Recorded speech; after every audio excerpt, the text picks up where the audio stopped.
Mis sueños son dos. Mi primer sueño es jugar en el mundial y el segundo es salir campeón.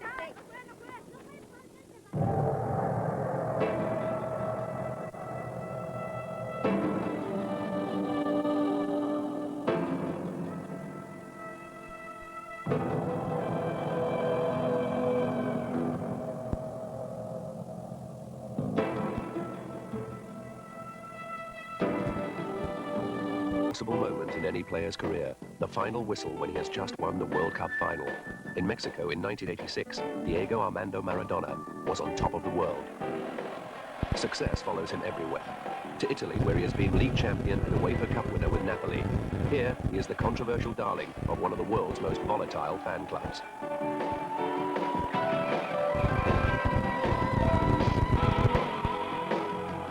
And it's here in Italy, in the summer of 1990, that he will lead his country in their defense of the World Cup.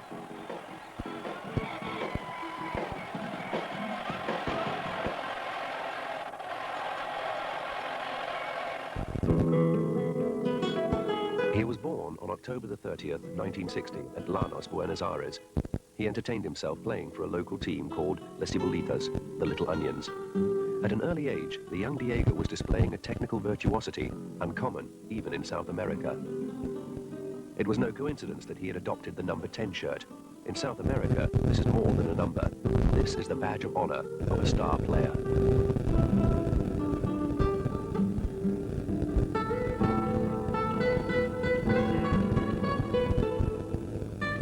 Already he was building a reputation good enough to persuade local club Argentinos Juniors to convert the Little Onions into one of their own youth teams. Maradona knew where he was heading, even then. At 15, he was making his first division debut for Argentinos Juniors as a substitute against Talares of Cordoba. An established international at the time was Osvaldo Ardiez. Ardiez went on to a remarkable career in England with Tottenham before turning to management with Swindon. Few personalities are better qualified to put Maradona's talent into context.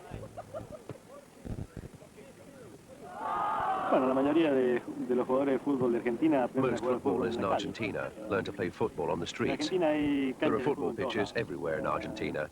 But even if you can't find a pitch, you can always find a street to play in without too much trouble. Primary school education is compulsory up to the age of 12. After that, they can stop studying and just play football, if of course they're good enough, which is what most football players do. It's quite difficult for children to carry on into secondary education, let alone be one of the 1% or fewer who go to university.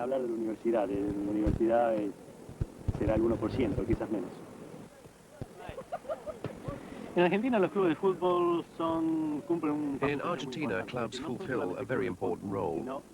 They're not just football clubs. They cater for all forms of sport.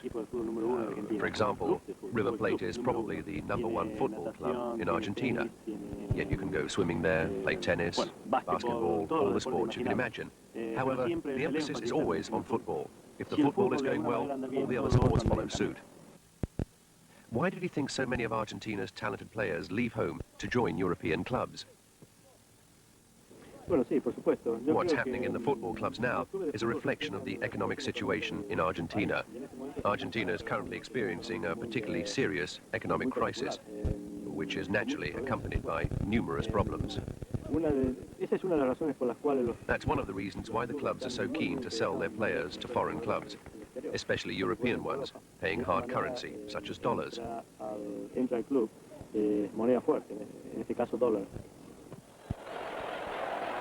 At 16, Diego Maradona made his international debut. Ozzy Ardiez played in that game. What were his impressions? The other players first heard of Diego when he was very young, when he was first selected for the national youth squad. It was then we all realized that he was a very, very special footballer. When he made his debut for Argentina, he was on the pitch for only about 30 minutes, but he played extremely well. Only 2 years later, he was virtually the world's #1 player.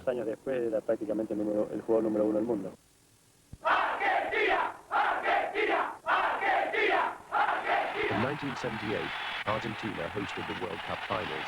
Maradona was dropped from the final squad of 22, selected by manager Cesar Luis Menotti. He was devastated. His number 10 shirt was worn instead by the more experienced Mario Kempes. In the final against Holland, Kempes justified Menotti's decision. Ardea starts the move, from which Kempes puts Argentina ahead.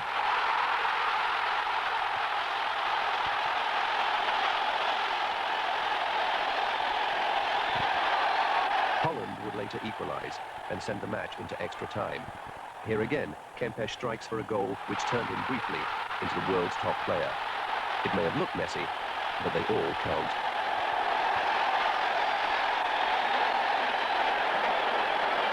Menotti may have treated Maradona ruthlessly, but he was under no illusions about the youngster's potential. A year later, Menotti made Maradona his captain as Argentina challenged for the World Youth Cup in Japan. In the semi-final against Uruguay, Maradona turns on the control and pace which would become so familiar worldwide as Menotti pulled the strings. Past one man, then another, until finally he is brought down, an experience he has to get used to. Ramon Diaz, the centre-forward from River Plate, was then considered almost Maradona's equal. In the 74th minute, his pace rips the Uruguay defence to shreds, and there is Maradona at the far post for a rare-headed goal. That leap of delight, the fall to his knees in front of the crowd, the trademarks of success are already in place. The Japanese fans realize they are watching a legend in the making as Maradona and Diaz celebrate a place in the final of the World Youth Cup against the Soviet Union. A crowd of 52,000 fills the National Stadium in Tokyo to get another look at the new wonder boy of world football. Argentina are overwhelming favourites to add the youth crown to the Senior World Cup collected a year earlier.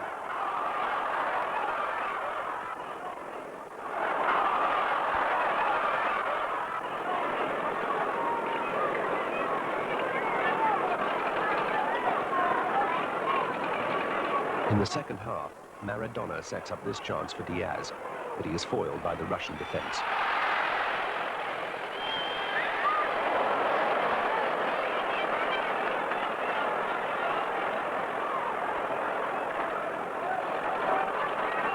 The Soviet Union fight back.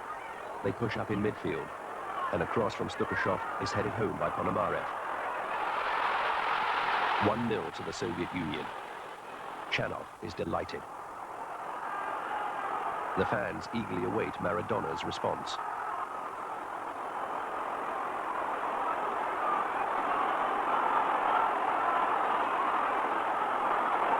Argentina on the attack, and a shot from Barbas is brilliantly turned away by Chanov. Corner to Argentina. Handball. Referee Jose Roberto Wright awards the penalty. And Alves makes no mistake. Menotti considers it too soon to celebrate, but on the pitch, the boys are back in the driving seat.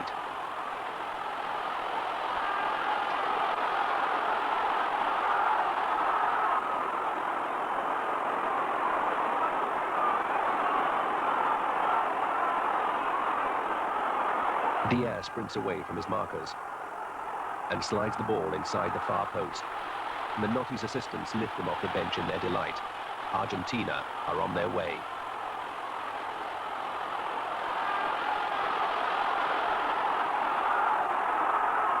Maradona finds more and more space in midfield and turns the Soviet defenders this way and that. They hack away at his ankles, but he cannot be intimidated.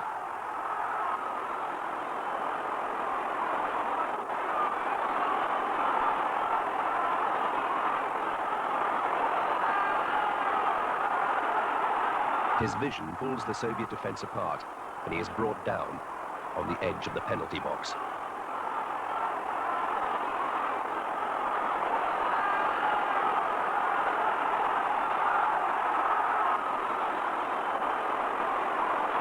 Menotti has planned for moments such as this, to make sure Argentina capitalize on the punishment defenders exact on Maradona for his brilliance.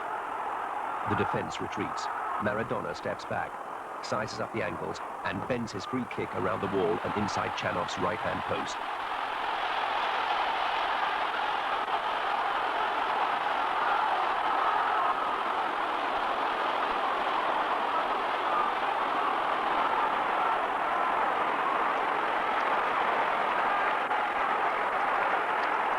This is the crowning moment, and appropriately, it is Maradona who steps forward to receive the cup from FIFA president João Havelange.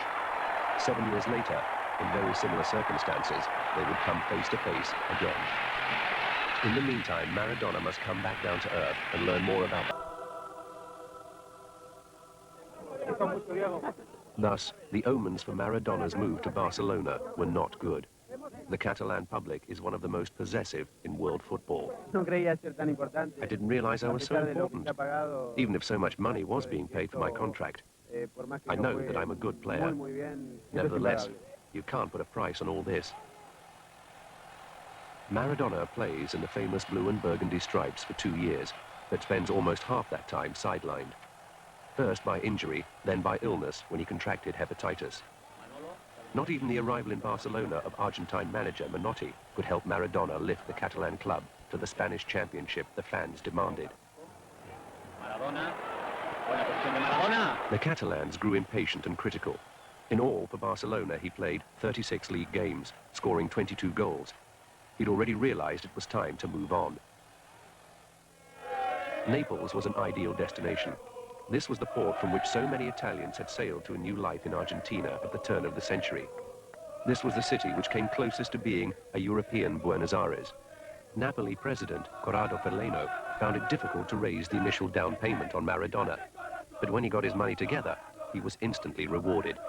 Napoli sold out their 75,000 season tickets within a fortnight, raising over and beyond the world record £5 million fee they had agreed with Barcelona.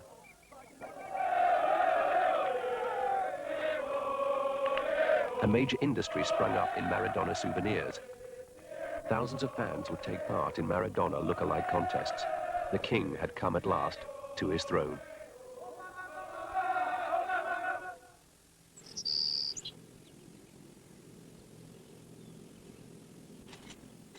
In 1966, this key unlocked the gate on a day whose events and personalities would create a major piece of football history.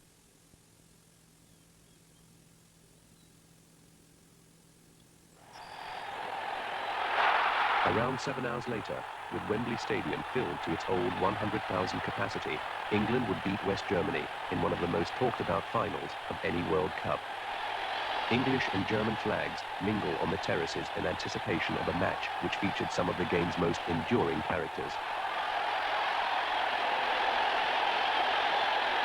Among them, England's centre-half Jackie Charlton and West Germany's elegant young midfielder, Franz Beckenbauer.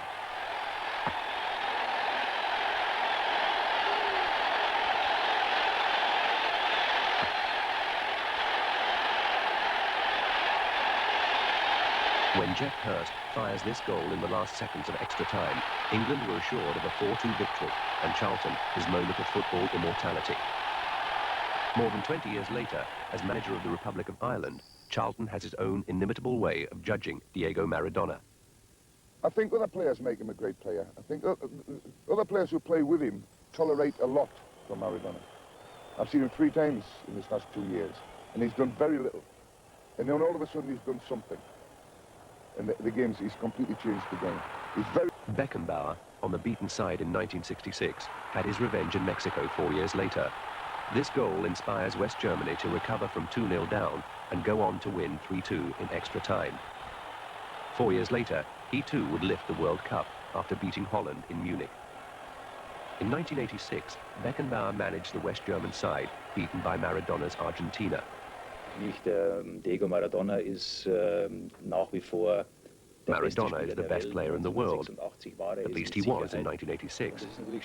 It's really difficult to stifle such a superstar for 90 minutes. Almost impossible, in fact. In 1986, it was not possible either. All you could do was try to organize yourselves to keep a close eye on him, to contain him.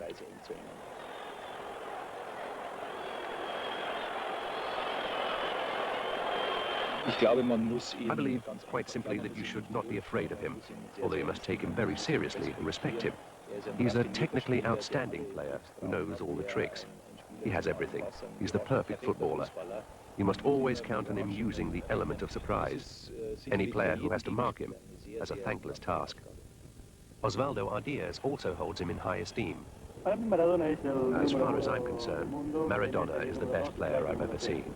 I would make Maradona in first place, Pele in second, and Johan Cruyff in third. Pele and Cruyff are more team players, while Diego is more of an individualist. While all three are geniuses, Diego is the magician who can pull a rabbit out of a hat at any given moment. That's what makes him different. But what about his specific skills? It's very difficult to pinpoint them. Well, for example, when we practice with him and he gets hold of the ball, it's very difficult to get it back again. I can try and put it into words. He seems to have hands where his feet should be, and he can do whatever he likes with the ball. Apart from that, he's very clever on the pitch, and every movement he makes in any part of the field is just absolutely exceptional.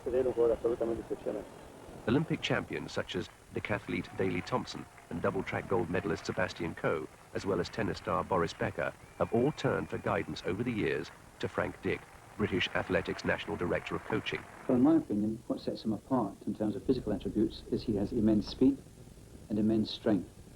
It's a resilient kind of strength, where he has to bounce back from impossible positions where he's lost his balance and still keep moving in the direction he wishes to go and be effective when he gets there. He can also change pace very, very quickly, and that's quite an attribute.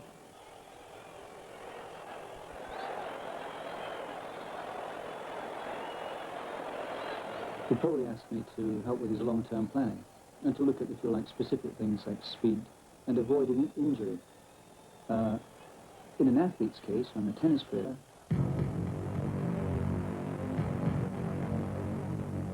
He's a very, very unpredictable player, to say the least. And after my experiences in Italy, particularly when we played against Napoli, I was designated by the manager to actually do a man-to-man marking job on Maradona. Elliot played for Pisa for 2 years. His professional career started with Luton, then Aston Villa. Now he's back in Britain with Glasgow Celtic.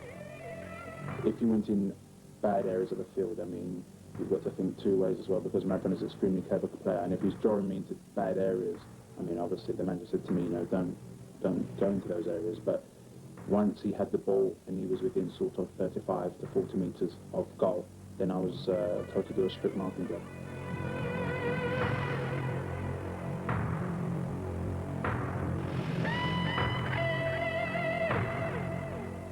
And I've seen it on several occasions where players, or should we say defenders, has just gone actually to hurt Maradona as opposed to playing the ball. Well, you're right, there's a great deal of physical and mental resilience to keep going and never let the other guy think that he's got the better of him.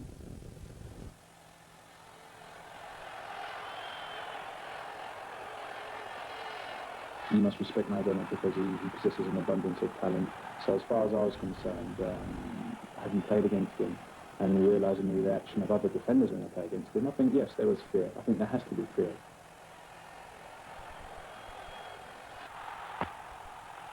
I mean, it was a very, very good experience, and I felt that playing against somebody of the quality of Maradona, I learned a lot. He's been called the greatest player in the world for the last few years, so I mean, you know, he's a handful for any defender.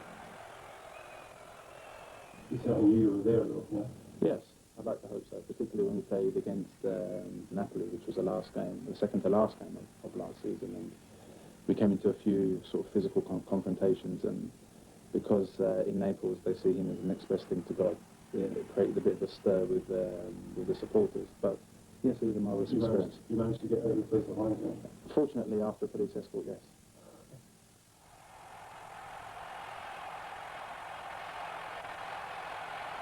Another free kick, and this time it's Ruggeri heading goal number 2.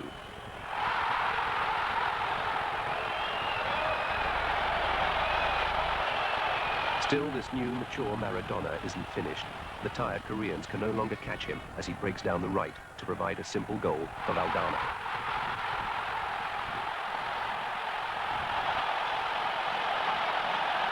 Manager Carlos Bilardo is cautiously pleased.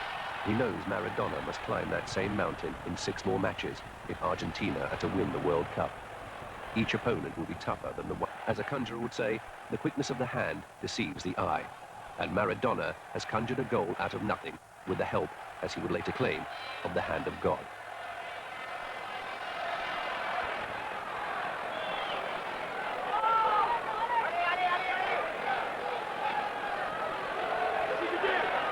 Argentina lead 1-0. Now Maradona had held aloft the ultimate prize of the World Youth Cup. That had been a memorable day, but nothing in his career can match this one.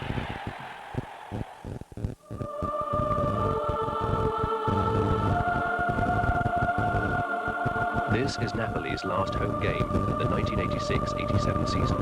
A draw over Fiorentina will ensure them the Italian championship for the first time in their history. The club's success that Maradona had so desperately sought was soon to become reality, and the capacity crowd were in the mood to party.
Meanwhile, millions of Italians witnessed the occasion on television, and like those present, were amazed by the precision ball which set Carnevale en route for goal.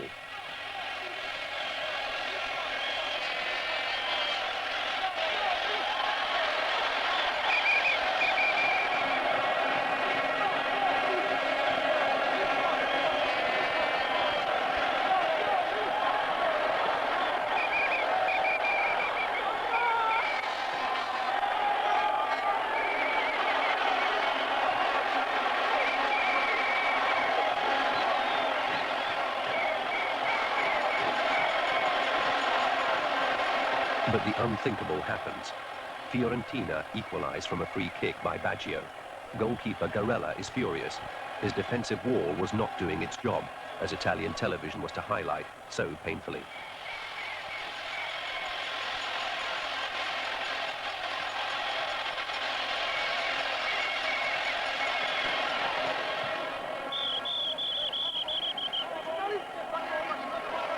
Into the second half now. Maradona on the ball.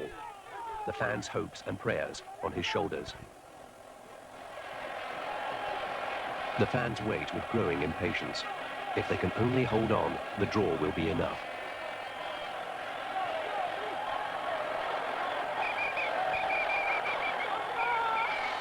Then, it's all over. Napoli, thanks largely to Maradona, are champions of Italy.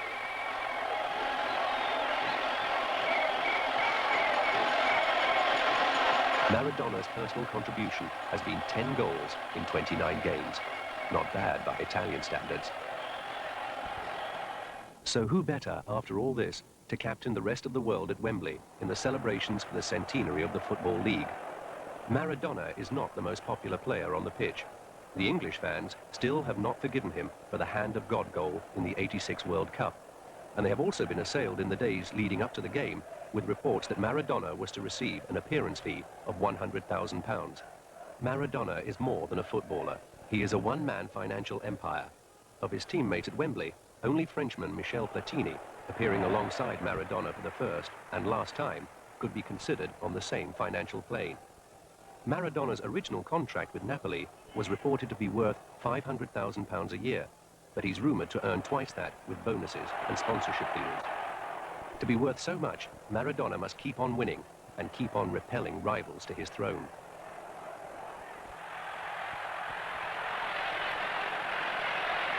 The latest is Holland's Ruud Gullit. His father came from Suriname, but Gullit's mother is Dutch, and he was born in Amsterdam. In 1988, he captained Holland to victory in the European Championship, and a year later, he inspired his Italian club, Milan, to glory in the European Champions Cup. To qualify for the European Cup, Milan had to topple Napoli as champions of Italy.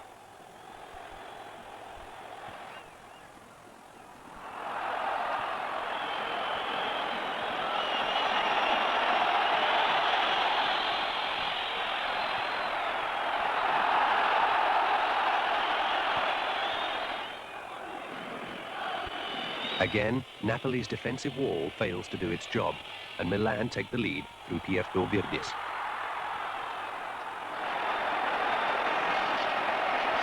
At the other end, from a free kick of their own, on the stroke of half-time, Napoli hit back.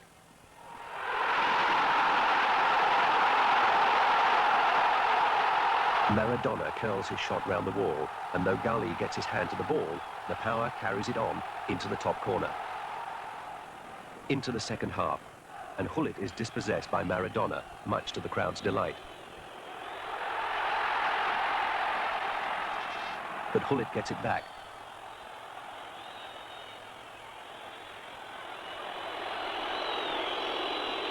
And is fouled for his trouble.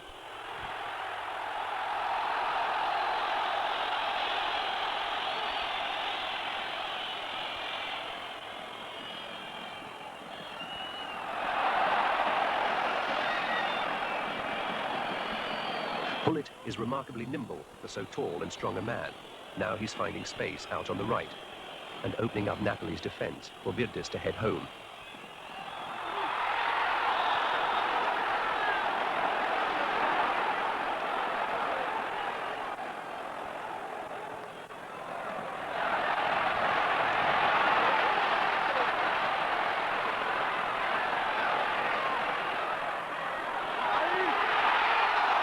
Maradona's timing is not quite up to scoring the equalizer, so Milan break away again. Gullit, his dreadlocks flying in the breeze, homes in on goal. And Van Basten does the rest. Napoli are champions of Italy no longer. This is the second leg of the 1989 UEFA Cup final against Stuttgart in West Germany. Napoli won the first leg 2-1 and must withstand a barrage of German tackles and taunts if they are to secure their first European trophy.